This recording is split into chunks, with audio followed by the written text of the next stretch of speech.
जो इस पागलपन में शामिल नहीं होंगे मारे जाएंगे। कटघरे में खड़े कर दिए जाएंगे जो विरोध में बोलेंगे, जो सच सच बोलेंगे मारे जाएंगे। बर्दाश्त नहीं किया जाएगा कि किसी की कमीज हो उनकी कमीज से ज्यादा सफेद। कमीज पर जिनके दाग नहीं होंगे मारे जाएंगे। धकेल दिए जाएंगे कला की दुनिया से बाहर, जो चारण नहीं, जो गुण नहीं गाएंगे मारे जाएंगे।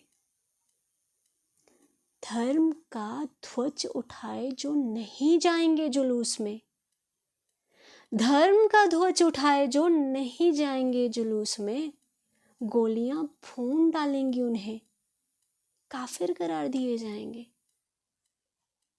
सबसे बड़ा अपराध है इस समय निहत्थे और निरपराधी होना। सबसे बड़ा अपराध है इस समय निहत्थे और निरपराधी होना। जो अपराधी नहीं होंगे मारे जाएंगे। अस्सलाम वालेकुम, जय हिंद। This is Nazia Katoch. अभी ये जो कुछ पंक्तियां मैंने आप सबके सामने रखी, ये राजेश जोशी जी की लिखी हुई हैं, और इन पंक्तियों में हमारे देश की कड़वी सच्चाई छलक रही है। आए दिन ऐसे इंसिडेंट हमारे देश में होते हैं जहाँ पर हमें ये देखने को मिलता है कि किस तरह हमारे देश में सच के लिए आवाज़ उठाना इस तरह से मुश्किल हो जाता है। पिछले दिनों हमने देखा कि हमारे देश में एक सच्चे और ईमानदार पत्रकार, जर्नलिस्ट, छत्तीसगढ़ के मुकेश, जिन्होंने करप्शन के अगेंस्ट आवाज़ उठाई, जिन्होंने सच को सामने लाने की कोशिश की, उन्हें उस सच के लिए, उस सच को सामने लाने के लिए कितनी बड़ी कीमत चुकानी पड़ी। उन्होंने अपनी जान गंवा दी, उन्हें मार दिया गया। इसीलिए कहा जा रहा था कि जो सच बोलेंगे वो मारे जाएंगे, जो विरोध करेंगे वो मारे जाएंगे।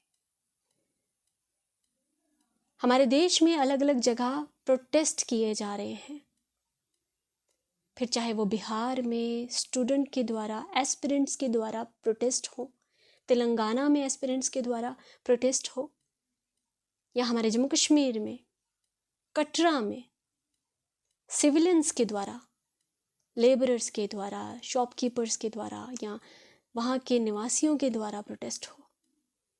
जब भी, और या तो मैं अगर फार्मर्स प्रोटेस्ट की बात करूँ तो जहाँ पर भी प्रोटेस्ट किए जा रहे हैं, अपने हक के लिए आवाज़ उठाई जा रही है, हमने देखा किस तरह से एडमिनिस्ट्रेशन का रवैया उनकी तरफ रहा।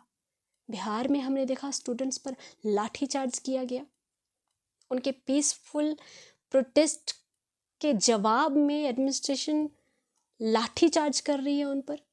तेलंगाना में हमने देखा ये हुआ, कटरा में भी ये हुआ। हालांकि कटरा में दोनों तरफ से वायलेंस जो है वो देखने को मिला, जहाँ पर कटरा निवासियों ने भी एडमिनिस्ट्रेशन पर वो एग्रेशन में आए और उन्होंने भी पथराव किया, और एडमिनिस्ट्रेशन के द्वारा भी उन पर लाठीचार्ज किया गया।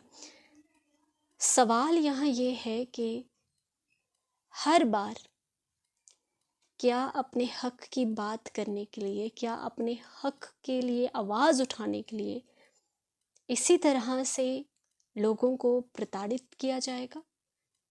क्या सच बोलने की कीमत जान गंवाकर चुकानी पड़ेगी?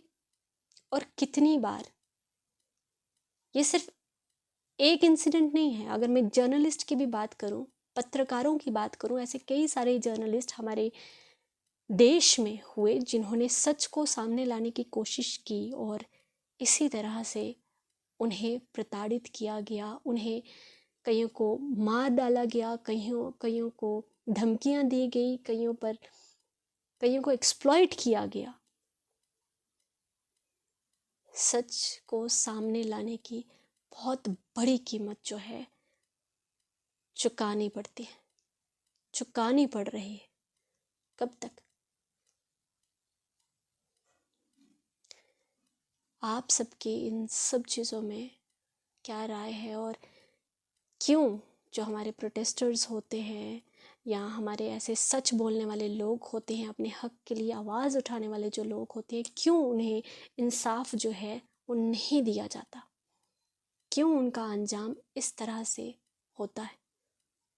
आप सबकी क्या राय है? Do let me know in the comment section.